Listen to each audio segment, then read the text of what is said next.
Bir kuni Payg'ambarimiz alayhissalatu vassalamga xabar kelib qoldi.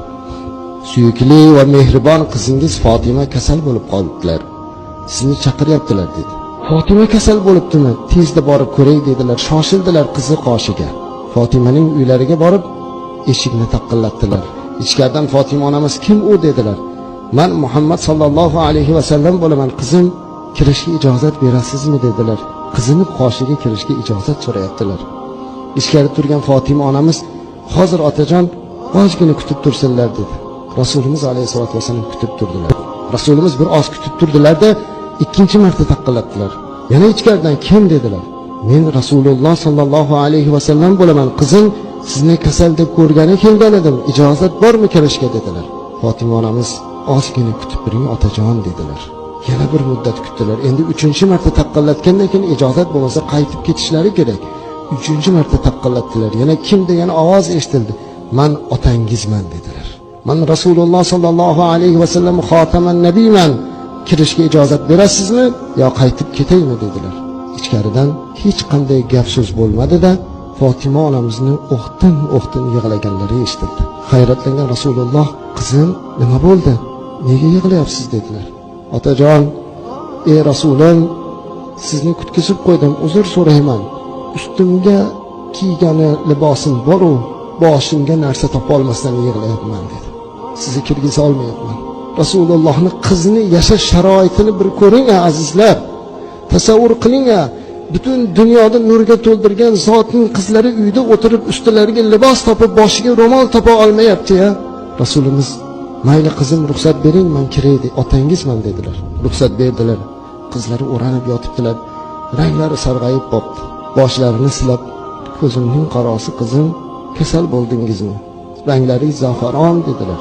"Otajonim, qiblagohim, ey Rasulim sallallohu alayhi vasallam, siz meni Hazrati Aliga turmushga berganingizda Ali nimani olib kelsa yeng, olib kelmasa sabr qiling degan edingiz.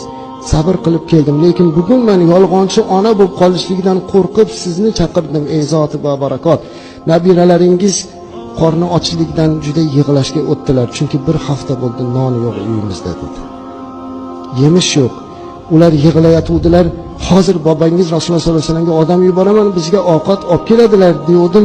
Ular xursand bo'lib uxlab qoldilar dedi. Qarasalar nabiralari bir-birlarini quchoqlab shiringina bo'lib uxlab yotardilar. Rasulimizning muborak ko'zlariga yosh keldi. "Ey qizim, jonon qizim, ko'zimning qarosi qizim, bir hafta bo'ldimi non yemaganingizga?" "Ha shunday otajon.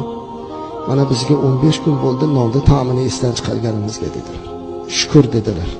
Zot butun dunyoni berishlikka loyiq bo'lgan zotning oilasini ko'ring. Nega endi biz noshukur bo'lishligimiz kerak azizlar?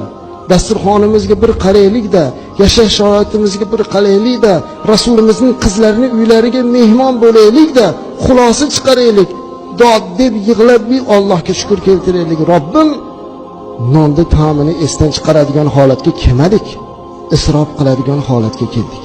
Bir Rasulullohning qizlari boshiga ro'mol topa olmayotgan bir paytda boy badavlat ayollarimiz har kuni har xil liboslarni olib bu yoqmay qoldi deb tashlab yuborayotgan zaifalarimiz uyalsinlar.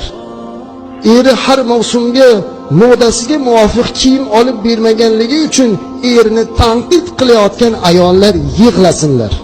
Uyiga borib otasiga, "Otajon, kuyovingiz meni boqa olmayapti, puli yo'q, noni yo'q" degan ayol boshini devorga urib yig'lasinki, Fatima qizlari shunda ham Rasulullohga shikoyat qilmadi, balki yolg'onchi bo'lib qolishlikdan qo'rqdi.